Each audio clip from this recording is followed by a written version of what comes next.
जब मेरे एक वीडियो की क्लिप मीडिया पर चली, जैसे भारत में इलेक्शन आने वाला है तो मंदिर का मुद्दा केंद्र में आ गया कि अब इलेक्शन का टाइम आ गया, अब मंदिर का तमाशा शुरू हो जाएगा और ये पॉलिटिक्स के मामले हैं, सब बेकार की बातें। और उसके बाद कॉन्स्टिट्यूशन तरीके से मंदिर बन रहा है। कुछ ऐसा बोला, किसी ने उसकी छोटी सी क्लिप काट के चला दी। 1.5 साल तक एंग्जाइटी की दवाइयाँ खाई हैं, जबकि मैं बहुत ही मस्त वाला किस्म का आदमी हूँ। जैसे भारत में इलेक्शन आने वाला है तो मंदिर का मुद्दा केंद्र में आ गया। इस मंदिर के बनने या न बनने से किसकी सेहत पर क्या असर पड़ने वाला है? पड़ेगा किसी की सेहत पे असर, लेकिन मंदिर का मुद्दा इतना केंद्र में आ जाएगा, कुछ दंगे हो जाएंगे इलेक्शन से पहले। इलेक्शन के दिन व्यक्ति को लगता है कि मैं हिंदू हूं, मुझे मुसलमानों से रक्षा करनी है, मैं मुसलमान हूं, हिंदू से रक्षा करनी है। इलेक्शन के बाद सब ठीक हो जाएगा, सोचेंगे फुद्दू बन गए, गधे बन गए हम लोग तो।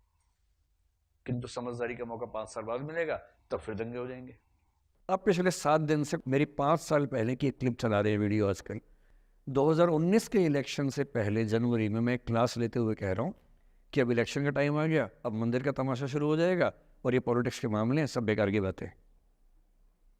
उस समय ना सुप्रीम कोर्ट का जजमेंट आया था, ना कुछ और हुआ था। आज मेरा बड़ा सीधा स्टैंड है कि जब सुप्रीम कोर्ट की कॉन्स्टिट्यूशन बेंच ने 5-0 से सहमति दी है और उसके बाद कॉन्स्टिट्यूशन तरीके से मंदिर बन रहा है, मैं कौन होता हूँ नाराज़ होने वाला? मुझे क्यों खुश नहीं होना चाहिए? दुनिया में हर धर्म के ईश्वरों के नाम पर मंदिर हैं, उनके जन्म स्थान पर मंदिर हैं। मेरे धर्म में क्यों नहीं होना चाहिए? मुझे क्यों परेशान होना चाहिए? और कुछ लोग पिछले 7 दिन से 5 साल पहले की क्लिप चला रहे हैं। मेरी टीम परेशान है, मैं परेशान नहीं हूँ। मुझे भेजते हैं कि सर ऐसे हो गया, सर इतने वीडियो चल रहे हैं। मैं सुनता हूँ पर तनाव नहीं होता है, क्योंकि मुझे पता है कि किसी दिन किसी मंच पर हो, जैसे आज मैंने बात बोल दी कहीं और बोल दूंगा, बात खत्म हो गई। कितना लोड लेंगे? और आप लोड लेते रहेंगे तो दुनिया देती रहेगी। दुनिया के पास बहुत है देने के लिए, वो हमेशा देते रहेंगे। खुद को ऐसा फूल प्रूफ बना लीजिए, शील्ड बना लीजिए अपने आसपास कि तनाव आता है फिसल के निकल जाता है। और अगर आप तनाव झेलने के लिए समर्थ हो जाते हैं, लेट गो कर देते हैं, मैं दावे से कह रहा हूँ, सफल कितने होंगे मुझे नहीं पता, जिंदगी आपकी शानदार होगी, ये मैं गारंटी दे रहा हूँ। और जब जब बुरा अनुभव हो, जब जब जब जब जीवन में बुरा अनुभव हो, सबको होता है, आपको भी होगा।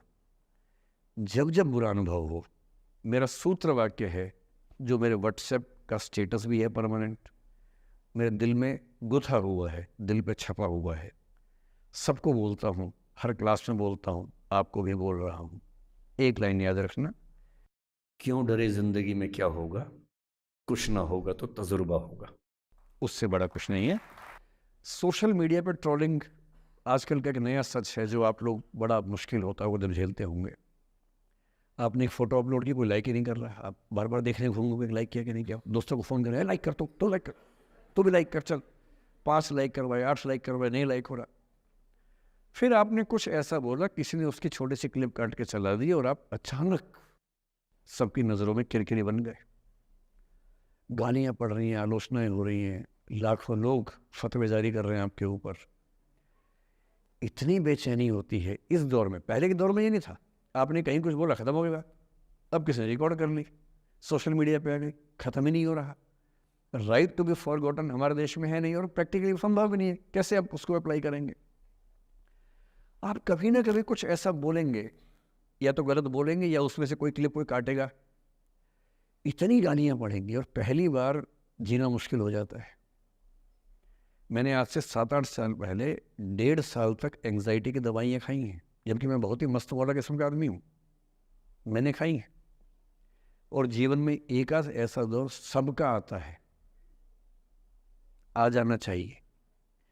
जब जीवन में एक आध बार ऐसा हो कि सारी दुनिया पीछे पड़ गई है, बहुत दिक्कत होगी, घबराहट होगी, बेचैनी होगी, एंग्जाइटी होगी, डिप्रेशन होगा, सब कुछ होगा। लेकिन एक बात ध्यान रखना, मेरी इस बात को ध्यान रखना, वो पहली और आखिरी परीक्षा है, उसके बाद कभी नहीं होगा। 8 साल पहले ऐसा कुछ हुआ था कि मैंने बहुत दवाइयाँ खाई, 1.5 साल दवाई खाई, 1.25 साल खाई दवाई। कारण पता था, कारण ठीक हुआ, दवाई छूट गई। उसके बाद मैंने ज़िंदगी का सबसे मुश्किल फेज़ पिछले साल झेला था, जब मेरे एक वीडियो की क्लिप मीडिया पर चली FIR हुई, पता नहीं क्या क्या हुआ, सब कुछ हुआ, पर मैं आपके सामने बहुत ईमानदारी से कह रहा हूँ, मुझे तनाव नहीं हुआ, डिप्रेशन नहीं हुआ, एंग्जाइटी नहीं हुई, क्योंकि मैं पहले झेल चुका था।